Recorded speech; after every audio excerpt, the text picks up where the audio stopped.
Hello and a warm welcome to this week's edition of Finweek Money Matters, the show that helps you manage your finances. I'm Kukuletu Gele.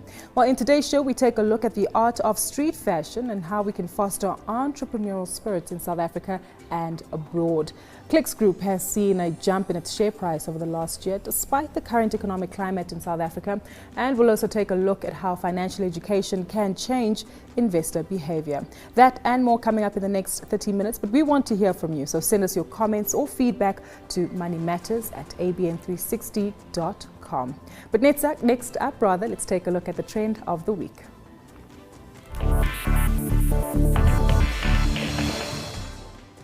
Making it in the cutthroat world of fashion is not easy, and very few entrepreneurs who find success in South Africa ever manage to grow their brands abroad. But after years of struggling, Butan's Julian Kubel has finally broken through with a street-style label that's making waves not only in South Africa, but in Namibia and Botswana too, and it's starting to spread its wings into other markets, and which we'll pick his brain on. But he joins us now in studio to tell us more about how he made it all is Julian Kubel, who's the founder of Butan. Good to have you with us today. Thanks for having me on the show. The love for fashion, where did that start?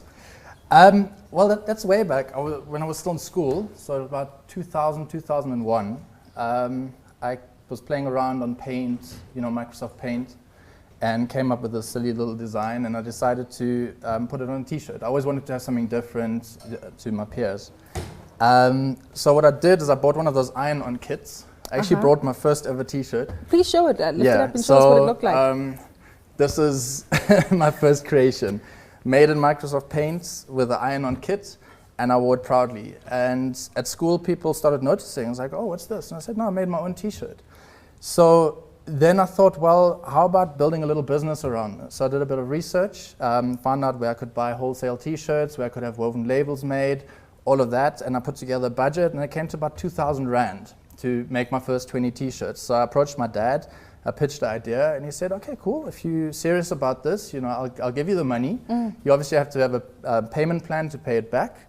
And yeah, I went out and printed, well, I haven't got that t-shirt here, the first commercial t-shirt per se. But just show us some of the other designs as well, because yes, of course. No, I mean, we have come a long way. From the first print to what you have now. Absolutely. I mean, this is one of our latest prints. You see where's the camera? There Legends live forever. Yeah, this is a tribute to the late hip-hop legends. We're very inspired by hip-hop culture. So, this is one of our graphic tees.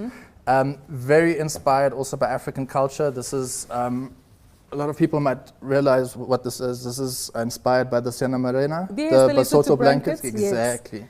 Just to pick your brain on that, you mentioned hip-hop culture as well as African culture. How difficult then is it as an entrepreneur, especially in the fashion space, to gain access to markets and not the typical hip-hop or boom rapper, as we refer to them here in South Africa? Look, the thing is this, I've never had to really gain access into a market because I grew out of a market. I myself started as my own consumer. So I'm not someone who went out and said, let me start a business, I didn't have an understanding of target markets and things like that. It's just, I had an idea, I wanted to make cool fashion, and people caught on. And I've been involved in hip hop since '94. So I'm very inspired by the culture, and it just sort of evolved, and people caught on, and that's how it is. So it's a bit of a reverse engineered model. But with all entrepreneurship projects, you have great success, but it doesn't happen overnight. I understand you experienced some challenges in 2008? Oh yeah, absolutely. Look, I don't want to badmouth anybody, but obviously I have to mention names or companies. We were about to have our major breakthrough, at least I thought we were going to have a breakthrough. We were offered a deal by the Cross Trainer. They're a retail chain. At the time they had about 47 stores. And they offered us 15 doors to start off with, and we were very excited. We raised the capital. At the time, it was about 800,000, the first order. And I was used to orders like 1,000 Rand here, 1,000 and there, like independent stores. That's the school I come from. It was very, cash-based as well.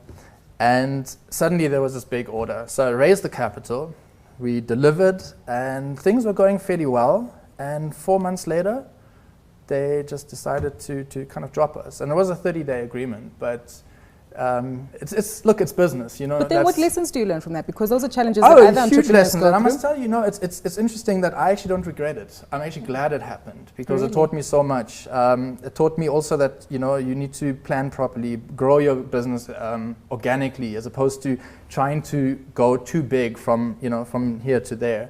Grow it organically. It's obviously taught me that, you know, trust, I guess, is an issue as well, you know, but then also it's about taking calculated risks. And yeah, you're saying, I mean, what have I taken out of that? I think every challenge is an opportunity. It was really hard to get back onto my feet, but you know, we managed that actually fairly quickly. I think within 2 weeks after they dropped us, and mind you, there was about 400,000 rands of stock that I had to take back. And I lost 15 out of my 17 stores because I think I had 2 independent stores and then these 15 odd stores.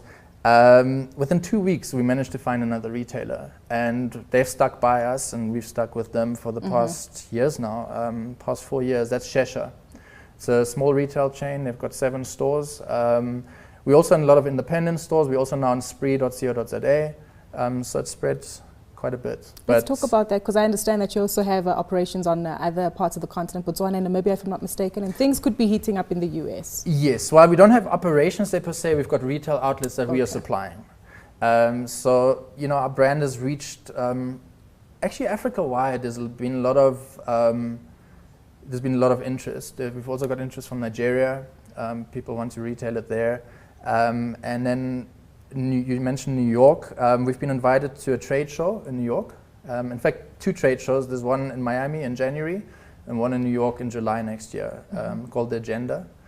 And yeah, I think that's very exciting because we're the kind of brand, we're not looking at being in 100 doors in one country. We rather want to be in, you know, very well chosen boutique stores, but across the world.